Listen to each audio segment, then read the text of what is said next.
Hello बच्चों, आज हम पढ़ेंगे diversity in living organisms. Class 9 का है ये चैप्टर। तो डाइवर्सिटी का मतलब क्या होता है? डिफरेंट फॉर्म्स का होना। आपके आसपास जितने भी ऑर्गेनिजम्स दिखाई देते हैं या कुछ ऐसे भी हैं जो दिखाई नहीं देते, तो हम देखें कि अलग-अलग तरह के ऑर्गेनिजम्स हैं। बहुत छोटे ऑर्गेनिज्म से लेके और बहुत बड़े तक हैं ऑर्गेनिजम्स। ये बैक्टीरिया हैं जिनका साइज जो है माइक्रोमीटर्स में होता है। और ये वेल है, वेल का साइज बहुत बड़ा होता है। इसी तरह रेडवुड ट्री है कैलिफोर्निया में, जो 100 मीटर्स तक टॉल होते हैं। कुछ पाइन ट्रीज होते हैं जिनका जो लाइफ स्पैन है वो थाउजेंड्स ऑफ ईयर्स होता है। और दूसरी तरफ अगर हम देखें मॉस्किटोज, मॉस्किटोज का जो लाइफ स्पैन है वो कुछ दिन ही होता है। तो इस तरह की जो इतनी ज्यादा वैरायटी हम अपने आसपास देखते हैं, इसका इवोल्यूशन आज नहीं हुआ है। ये मिलियंस ऑफ ईयर्स पहले अर्थ पे आए थे। और फिर हम इनको अगर समझने की कोशिश करते हैं इन लिविंग ऑर्गेनिजम्स को, तो हम सभी ऑर्गेनिजम्स को तो हम अपने आसपास देख ही नहीं पाते। कोई कहीं पे पाया जाता है, कोई कहीं पाया जाता है। तो इसलिए हम क्या करते हैं, हम ऑर्गेनिजम्स में सिमिलैरिटीज देखते हैं और उन सिमिलैरिटीज के बेसिस पे हम उनको एक ग्रुप में डाल देते हैं कि ये इस ग्रुप का ऑर्गेनिज्म है। इस तरह से हम क्लासिफाई करते हैं। सबसे पहला क्लासिफिकेशन का अटेम्प्ट जो किया वो अरिस्टोटल ने किया। ये अरिस्टोटल हैं, साइंटिस्ट हैं ये, और ये फादर ऑफ बायोलॉजी भी हैं। इन्होंने क्या क्राइटेरिया लिया कि जो लैंड पे रहते हैं टेरेस्ट्रियल कहा उन ऑर्गेनिजम्स को, जो पानी में पाए जाते हैं उनको एक्वेटिक कहा, और जो एयर में पाए जाते हैं जैसे बर्ड्स उनको एरियल कहा। तो ये बहुत ही सिंपल वे था क्लासिफिकेशन का, लेकिन मिसलीडिंग भी था। जैसे अब हम देखें पानी में पाए जाने वाले ही देखें हम, कोरल्स हैं, वेल्स हैं, ऑक्टोपस, स्टारफिश, शार्क। सिर्फ एक ही तो कॉमन इनमें कैरेक्टरिस्टिक हुई कि ये पानी में है। इसके अलावा ये सारे अलग-अलग ग्रुप से बिलोंग करते हैं। तो हम इन डिफरेंट फॉर्म्स को अलग-अलग तरीके से क्लासिफाई करते हैं। ये इसका अरिस्टोटल का एक अपना वे था। फिर हम सिर्फ हैबिटेट के बेसिस पे, अरिस्टोटल ने जो किया हैबिटेट के बेस पे क्लासिफाई किया ना, तो हैबिटेट के बेस पे सिर्फ क्लासिफिकेशन करना ये कोई मतलब एक अच्छा तरीका नहीं था, क्योंकि हैबिटेट तो सेम हो सकता है लेकिन उनकी कैरेक्टरिस्टिक्स अलग अलग होती हैं। तो फर्दर हम देखें कि हमने क्या कैरेक्टरिस्टिक्स ली, क्या होती हैं कैरेक्टरिस्टिक्स जो क्लासिफिकेशन में हेल्प करती हैं। जब हम एक बहुत ही डाइवर्स ग्रुप ऑफ ऑर्गेनिजम्स को क्लासिफाई करने की कोशिश करते हैं, तो हमें क्या देखना होगा कि उनमें क्या सिमिलैरिटीज हैं। उन सिमिलैरिटीज के बेसिस पे हम उनको एक ग्रुप में इकट्ठा रख सकते हैं। जैसे मैमल्स हैं, मैमल्स का मेन करेक्टर है जिससे इस क्लास का नाम डिराइव किया गया है, ऑल मैमल्स हैव मैनी। सभी की बॉडी पे हेयर होते हैं, एंडोस्केलेटन होता है बोन्स का बना हुआ। तो इस तरह से ये सिमिलर कैरेक्टरिस्टिक्स हमें देखनी होती हैं क्लासिफिकेशन के लिए। कैरेक्टरिस्टिक्स क्या होती हैं अगर इसको डिफाइन करें हम, ये वो फीचर या क्वालिटी है जो किसी टिपिकल ग्रुप या इंडिविजुअल को आइडेंटिफाई करने में हेल्प करता है। ओके, जैसे एम्फीबियंस हैं। एम्फीबियन की स्पेसिफिक कैरेक्टरिस्टिक क्या होगी? एम्फी का मतलब बोथ हो गया, है ना, जो पानी में भी रह सके और लैंड पे भी रह सके, वो एम्फीबियंस होंगे। तो ये एक कैरेक्टरिस्टिक हो गई उनकी। अब बेसिस क्या है क्लासिफिकेशन का? हम इंटर रिलेटेड कैरेक्टरिस्टिक्स भी देखते हैं ऑर्गेनिजम्स में। नेचर में अगर हम देखें, एक सेल से स्टार्ट हुई थी लाइफ, है ना, तो हम सेल से भी देख सकते हैं, क्लासिफिकेशन का बेसिस हम इसको ले सकते हैं। कैसे ले सकते हैं सेल को, कि सेल किस टाइप की है, यूकैरियोटिक है, प्रोकैरियोटिक है, यूनिसेलुलर है, मल्टीसेलुलर है, सेल्स मिलके टिश्यूज बना रही हैं या नहीं बना रही हैं। तो सेल्स सभी लिविंग ऑर्गेनिजम्स की स्ट्रक्चरल फंक्शनल यूनिट सेल है, ये हम कर चुके हैं। तो हम ऐसे करेक्टरिस्टिक जो फीचर्स अगर हम देखें तो ये हायरार्कियल क्लासिफिकेशन के लिए हेल्पफुल होंगे। सबसे पहला अब हम बेसिस ऑफ क्लासिफिकेशन ले रहे हैं सेल टाइप। अब सेल टाइप मैंने आपको अभी थोड़ी देर पहले ही बताया कि यूकैरियोटिक एंड प्रोकैरियोटिक हो सकते हैं। यूकैरियोटिक सेल्स में क्या होता है, यू का मतलब ट्रू और कैरियोन का मतलब न्यूक्लियस होता है। तो इसमें मेम्ब्रेन बाउंड ऑर्गेनेलीज होती हैं और न्यूक्लियस भी मेम्ब्रेन बाउंड होता है। अब इसका फायदा क्या होगा, मेम्ब्रेन बाउंड है तो इनकी जो सेलुलर प्रोसेसेस हैं वो एफिशिएंट वे में कैरी आउट होती हैं और एक दूसरे से बिल्कुल अलग होती हैं। मतलब जैसे माइटोकॉन्ड्रिया हो गया, वो भी मेम्ब्रेन बाउंड है, न्यूक्लियस है, मेम्ब्रेन बाउंड है। तो न्यूक्लियस का जो फंक्शन है वो न्यूक्लियस के अंदर आइसोलेटेड है। इसी तरह जो माइटोकॉन्ड्रिया का फंक्शन है एनर्जी जनरेट करना, वो माइटोकॉन्ड्रिया के अंदर ही हो रहा है। इसी तरह जो लाइसोसोम का फंक्शन है वो लाइसोसोम के अंदर ही हो रहा है, साइटोप्लाज्म में नहीं हो रहा। अब दूसरी तरफ ऐसे ऑर्गेनिज्म होते हैं जिनको हम प्रोकैरियोटिक कहते हैं। इनमें ना तो क्लियरली डिमार्केटेड न्यूक्लियस होता है और ना बाकी के ऑर्गेनल्स होते हैं। इनमें फिर क्या होता है कि उनके जो बायोकेमिकल पाथवेज हैं वो डिफरेंट वेज में ऑर्गेनाइज्ड होते हैं। ओके, इनमें साइटोप्लाज्म में ही होती हैं सारी एक्टिविटीज।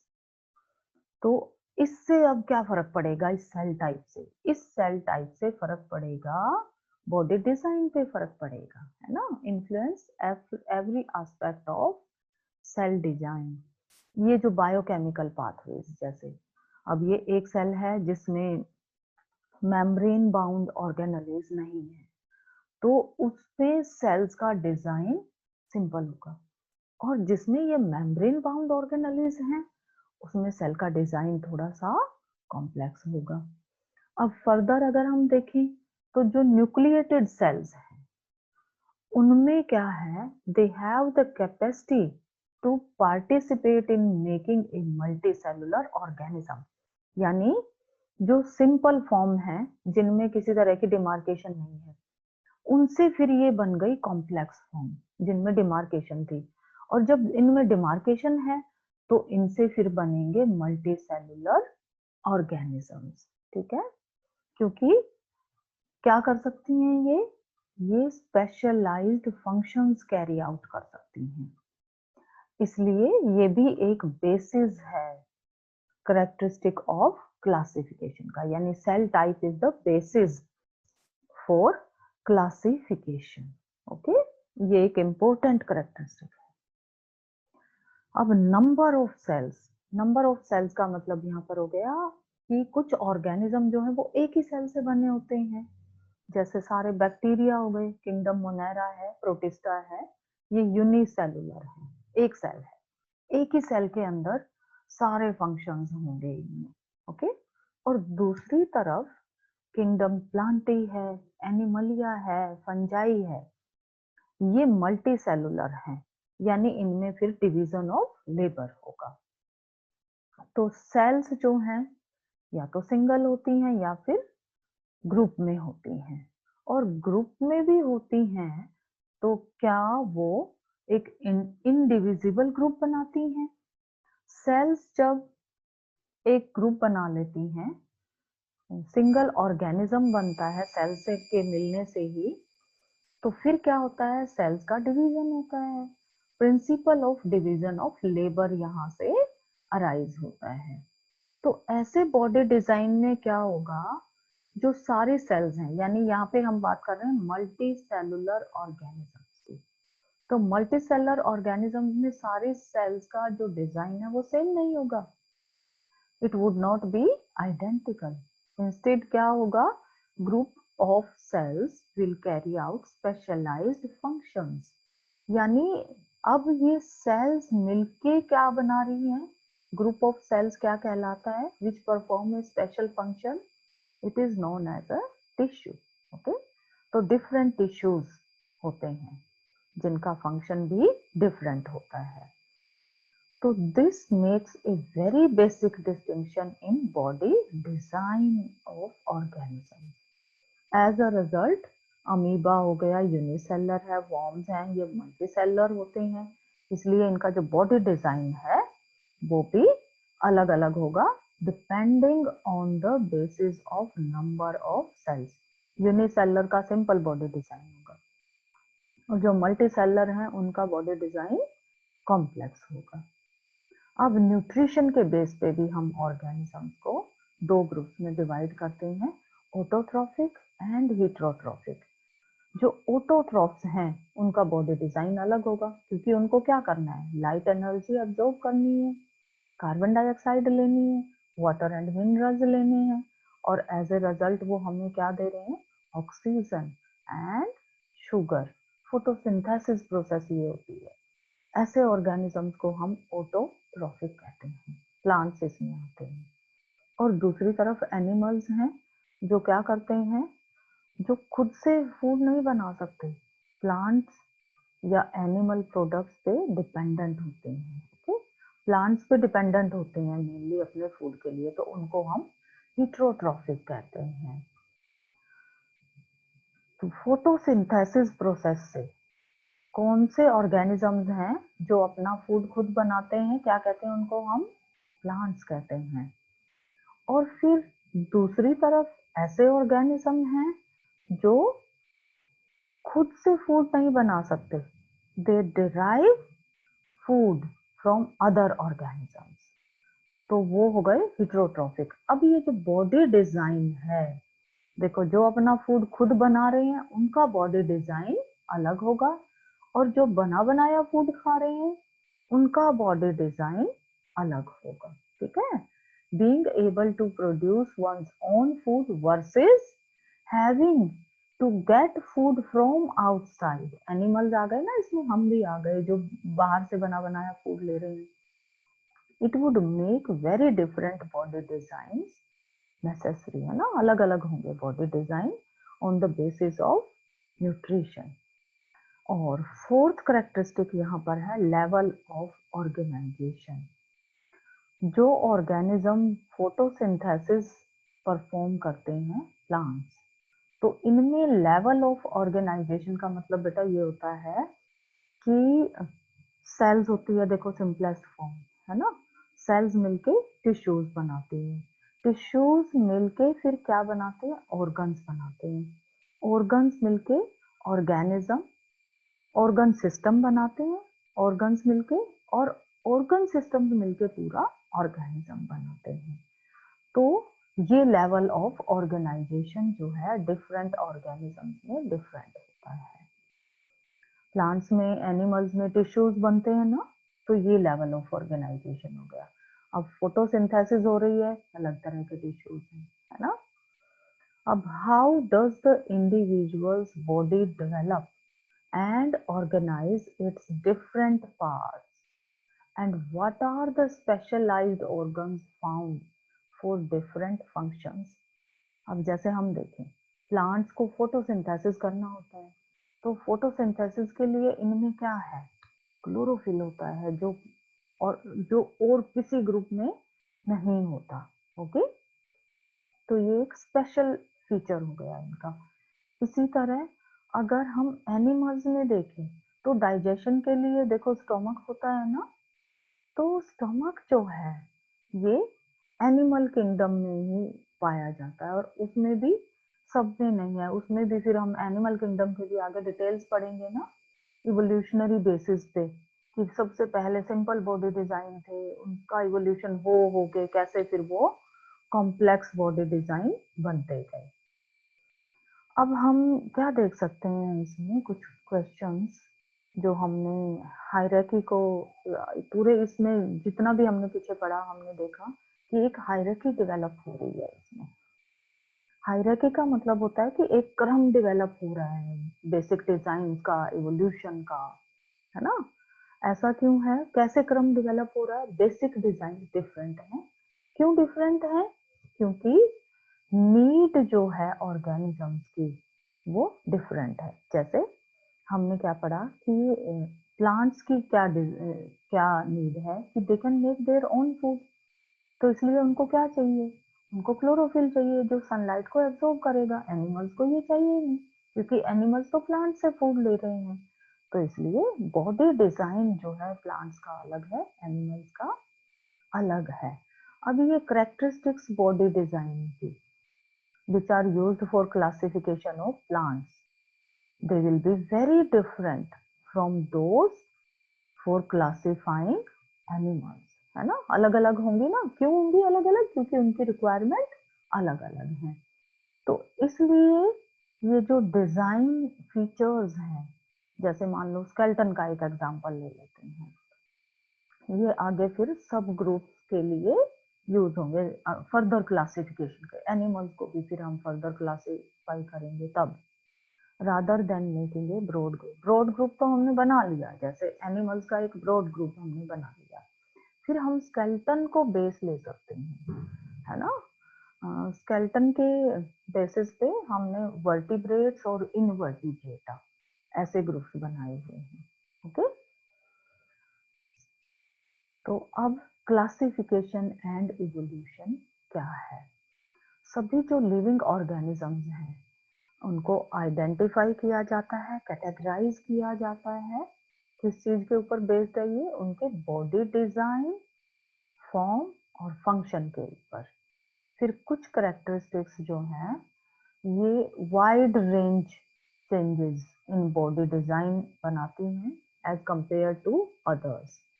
तो टाइम का बहुत बड़ा रोल है इसमें। Once a certain body design, अब एक तरह का बॉडी डिजाइन किसी ऑर्गेनिज्म का एग्जिस्टेंस में आया तो उसकी शेप, उसकी फॉर्म, उसके फंक्शन उस तरह के हो गए। फिर जो सब्सिक्वेंट डिजाइन चेंजेस आए तो वो सिंपली सिर्फ चेंजेस हुए, इवोल्यूशन हुआ, मतलब एक सिंपल बॉडी डिजाइन में। यहाँ पे मैं ये आपको बता सकती हूँ कि जैसे सिंपल सबसे पहले हमें ये पता है कि लाइफ का जो इवोल्यूशन हुआ वो पानी के अंदर हुआ। तो एक्वेटिक ऑर्गेनिज्म बने उनसे। एक्वेटिक ऑर्गेनिज्म हमें पता है फिश होती है ना? फिश भी एक सबको पता है ये तो सबसे पहले जैसे फिश फिश एक सिंपल लाइफ फॉर्म है। उनसे फिर एम्फीबियंस बने जो लैंड और वाटर दोनों पे रह सकते हैं।